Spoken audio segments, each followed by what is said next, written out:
Hi friends, welcome back to my channel. நம்ம channel first time பார்க்குறீங்க மறக்காம channel subscribe பண்ணுங்க, பக்கத்துக்கு பெல் ஐகானை பிரஸ் பண்ணிடுங்க. இன்னைக்கு நம்ம வந்து டே 1 ஸ்டடி விலாங் தான் பார்க்க போறோம் எகனாமிக்ஸ்ல.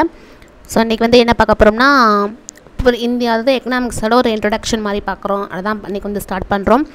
ஸோ ஸ்கிப் பண்ணாம பாருங்கள். நிறைய பேர் சப்ஸ்கிரைப் பண்ணாம பார்க்குறீங்க, ப்ளீஸ் சப்ஸ்கிரைப் பண்ணிட்டு பாருங்கள், ஓகேவா? ஸோ இது வந்து இது கொஞ்சம் கம்மியாக தான் கொடுத்துருப்பேன். ஸோ ஒரு 1.5 பேஜ் தான் இருக்கும். ஸோ அதுக்குள்ள நம்ம முடிச்சிடலாம். கொஞ்சம் கொஞ்சமாக தான் கொடுத்துருக்கேன், நான் வந்து ரொம்பலாம் கொடுக்கல நான். ஸோ இதனால் படிக்க கொஞ்சம் நல்லா ஞாபகம்லாம் வந்துச்சு. நம்ம 12th ஸ்டாண்டர்ட் படிக்கிறப்போ இருந்த கொஞ்சம் ஞாபகம்லாம் வந்துச்சு. ஸோ அது என்னென்ன ஞாபகம் வந்தது நான் வந்து சொல்கிறேன், பின்னாடி சொல்கிறேன். 1 by 1 சொல்லிகிட்டு இருப்பேன். இது வந்து நான் ஸ்டார்ட் பண்ணுறப்ப பார்த்தீங்கன்னா அது புக்கே வந்து கொஞ்சம் பார்க்கறதுக்கு கொஞ்சம் பெருசாக இருக்கிற மாதிரி இருக்கும். இருக்கிற இந்த மெட்டீரியல்ஸ்லாம் கொஞ்சம் கம்மியாக இருக்கும் பேஜ். மற்ற பேஜுலாம் ரொம்ப அதிகமாக இருக்கும். இது ஏன்னா அதிகமாக காட்டுறது வந்து அந்த இங்கிலீஷ் மீடியம் வந்து அட்டாச் ஆகிருக்கும். ஸோ தமிழ் ஃபஸ்ட்டு கொஞ்சம் தமிழ் காட்டும், அதுக்கப்புறம் இங்கிலீஷும் இருக்கும். ரெண்டு லாங்குவேஜும் இருக்கும். ஸோ 2 லாங்குவேஜ் இருக்கிறவங்களே இது வந்து உட்காந்து படிக்கலாம். ஸோ அந்த மாதிரி தான், அதனால தான் கொஞ்சம் புக்கு வந்து பெருசாக இருக்கிற மாதிரி இருக்கும். பட் வந்து பேஜில் கொஞ்சம் சின்னதாக தான் இருக்கும். ஸோ சீக்கிரமாக முடிச்சிடலாம் இன்றைக்கி. அப்புறம் வந்து இது படிக்க கொஞ்சம் வெரி யூஸ்ஃபுல்லாக இருந்தது வந்து நேற்று வந்து ஜேடி சார் வந்து லைவ் போட்டிருந்தார். ஸோ நான் வந்து எக்கனாமிக்ஸ் வந்து முடிக்கல சார், நம்ம வந்து யூனிட் 5 ஃபோக்கஸ் பண்ணுவோம் தான் நான் இருந்தேன்.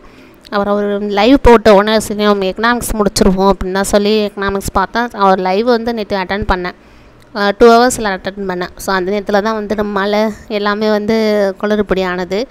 ஸோ 2 ஹவர்ஸ் அட்டன் பண்ணதில் வந்து இந்த போர்ஷன் வந்து எனக்கு கம்ப்ளீட் ஆனிச்சு ஃபுல்லாகவே. அவர் இன்ட்ரடக்ஷன் வந்து ஸ்டார்ட் பண்ணார். ஸோ அது எனக்கு இது படிக்க எனக்கு கொஞ்சம் யூஸ்ஃபுல்லாக இருந்துச்சு. அவர் வந்து ஸ்கூல் புக் வச்சு தான் டீச் பண்ணிகிட்டு இருந்தார். 6th-லேருந்து 10th வரைக்கும் உள்ள எக்கனாமிக்ஸ் வந்து லைவ் கிளாஸ் அட்டன் பண்ணி பண்ணிகிட்டு இருந்தார். நம்மள்ட்ட புக்கு இல்லைன்னா மெட்டீரியல்ஸில் தேடிட்டு இருந்தேன் எங்கெங்கே இருக்கணும். ஏன்னா மெட்டீரியல்ஸில் வந்து எங்கே எடுத்துகிட்டு வச்சுருப்பாங்கன்னு நமக்கு தெரியாது. அதனால் வந்து நான் தேடிட்டு இருந்தேன். பட் பரவாயில்ல, நமக்கு முக்கியமானதை மட்டும் வந்து எடுத்து கொடுத்துருப்பாங்க. அதாவது புக்கில் வந்து என்னென்ன இருக்கோ அதை இம்பார்ட்டன்ட் மட்டும் எடுத்து கொடுத்துருப்பாங்க. ஸோ அவங்க நடத்துகிறது எல்லாமே இதில் இருந்துச்சு. இதில் வந்து இந்த பொருளாதாரத்தோட வகைகள்னு ஒன்று இருந்துச்சு. அதாவது பழமையான பொருளாதாரம், முதலாளித்துவ அல்லது வந்து அங்காடி பொருளாதாரம், அப்புறம் வந்து பொது உடைமை அதாவது கட்டளை பொருளாதாரம், இன்னொன்று வந்து கல பொருளாதாரம் இப்படின்னு இருக்கும். ஸோ இதெல்லாமே இம்பார்ட்டன்ட். இந்த ஆடம் ஸ்மித் வந்து ஆல்பர்ட் மார்ஷல் அந்த இம்பார்ட்டன்ட் கொடுக்குறேன் பாருங்களா, டிக் பண்ணுறேன் பாருங்கள். அதெல்லாம் வந்து எனக்கு 12th படிக்கிறப்பெல்லாம் தூக்கத்தில் எனக்கு எந்த சேகட்ட கூட எனக்கு தெரியும். ஸோ அந்த மாதிரிலாம் ஞாபகம் பண்ணி வச்சுருந்தோம் நாங்கள். அதுமாதிரி ஆடம் ஸ்மித்தும் சரி, எல்லாமே ஜேஎம் கெய்ன்ஸு, ஆடம் ஸ்மித் இதெல்லாம் வந்து எனக்கு புதுசு மாதிரி இல்லை, எல்லாம் படித்ததுனால வந்து அதெல்லாம் ஞாபகம் இருக்கும். கோட்பாடு வச்சுருப்பார்.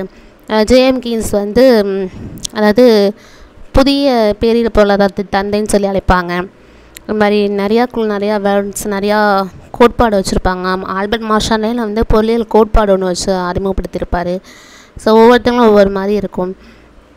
அந்த நான் பொருளாதாரத்தோட பிரிவுகள் சொன்னேன், வகைகள் சொன்னேன்னா, ஸோ அதெல்லாம் வந்து 12th படிக்கிறப்போ பார்த்திங்கன்னா டயக்ராம் போட்டு வச்சுருப்பாங்க. ஒவ்வொன்றுக்குமே ஒவ்வொரு பழமையான பொருளாதாரம்னா அதுக்கு ஒரு டயக்ராம் இருக்கும். கிட்டத்தட்ட 4 இருக்கும். 4 பொருளாதாரத்துக்குமே ஒவ்வொரு டயக்ராம் இருக்கும். ஸோ 5 மார்க்கில் கேட்பாங்க. அந்த டயக்ராம்லாம் போட்டு நான் வரைஞ்சிருக்கேன். அதெல்லாம் ஞாபகம் இருக்குது எனக்கு. ஸோ அதை படித்தோன்னு எனக்கு அந்த ஞாபகம் வந்துச்சு. அதை அவங்கள்ட்ட ஷேர் பண்ணிக்கிட்டேன். அப்புறம் வந்து எல்லாமே பரவாயில்ல, மறந்து போச்சுன்னு நினச்சிட்டு இருந்தேன். அதை எடுத்துகிட்டு ஆடம் ஸ்மித் வந்து ஒரு தியரி சொல்லியிருப்பார். அவர் என்ன சொல்லியிருப்பார்னா, பொருளியல் என்பது வந்து ஒரு செல்வத்தை பற்றி ஒரு அறிவியல் அப்படின்னு சொல்லியிருப்பார். ஸோ அது வந்து ரொம்ப, அதாவது புக்கு ஓப்பன் பண்ணாலே இந்த பேஜ் தான் இருக்கும். 12th ஸ்டாண்டர்டில் 2016 பேட்ச் நான். ஸோ வந்து சமச்சீர் கல்வி புக்கு கிடையாது, வந்து பிளாக் அண்ட் ஒயிட் புக்கு. அந்த புக்கு குட்டியாக இருக்கும்ல, அந்த புக்கு தான் அது. ஸோ ஃபுல்லாமே டயக்ராம் அப்படி இருக்கும். அப்படியே சும்மா எக்கனாமிக்ஸ்லாம் எப்படி படித்தோன்னு அப்போ தான் கொஞ்சம் கொஞ்சமாக ஞாபகம் வந்துகிட்டு இருக்கும் ஒன்று படிக்க. ஸோ நம்ம வர நம்ம பார்ப்போம், சொல்லுவோம். ஃபுல்லாகவே என்னென்ன வந்து ஞாபகம் வருதுன்னு கொஞ்சம் உங்கள்கிட்ட ஷேர் பண்ணிக்குவோம் அப்பப்போ. அப்புறம் வந்து போக பொருளாதார வளர்ச்சி அடைகிற நாடுகள், பொருளாதார முன்னேற்றம், 2க்குள்ள டிஃப்ரென்ஸ் என்ன, ஸோ 2க்குள்ள காரணிகள் என்னென்ன காரணிகள், இப்போ வளர்ச்சி கொண்ட நாடுகளுக்குன்னா அதுக்கு என்னென்ன ரீசன் இருக்கும். அப்புறம் வந்து தலா வருமானம் பற்றி, அப்புறம் தலா வருமானம் எப்படி கணக்கிடுறது, மொத்த நாடு உற்பத்தினா என்ன, மொத்த நாடு உற்பத்தி எப்படி கணக்கிடுறது, அந்த மாதிரி. அப்புறம் வளர்ச்சிக்கூடிய நாடுகளுக்கு என்னென்ன காரணிகள், இந்த மாதிரி ரிலேட்டடாக நிறையவே கேட்டிருந்தாங்க. ஸோ அதெல்லாமே ஃபுல்லாகவே படிச்சுட்டு தான் வந்தோம். ஸோ அன்றைக்கி உள்ள டாபிக் கொஞ்சம் 1.5 பேஜ் தான், ஆனால் அவ்வளோ கண்டென்ட் அவ்வளோ இருக்குது, இம்பார்ட்டன்ட் கண்டென்ட் நிறையாவே இருக்குது. அது இம்பார்ட்டன்ட் பார்த்திங்கன்னா அந்த குறிப்புகள், பொருளாதாரத்துடைய குறிப்புகள்னு சொன்னேன்னா ஆடம் ஸ்மித்து, ஜேஎம் கீன்ஸு, அப்புறம் வந்து சாமுவல்சன், அப்புறம் காரல் மார்க்ஸ். ஸோ இது வந்து ரொம்ப ரொம்ப இம்பார்ட்டன்ட். அதில் வந்து அதெல்லாம் வந்து கேட்பாங்க. ஸோ அதெல்லாம் வந்து இம்பார்ட்டண்ட்டாக இருக்கும். ஸோ இன்றைக்கி வந்து ஸ்டடியை பார்த்துட்டு நான் லஞ்சில் எதுவுமே பண்ணல, லஞ்ச் எதுவுமே எடுக்கலை நான். ஸோ டீ தான் எடுத்தேன். ஸோ இன்றைக்கி ஸ்டடி ஓவர். தேங்க்யூ.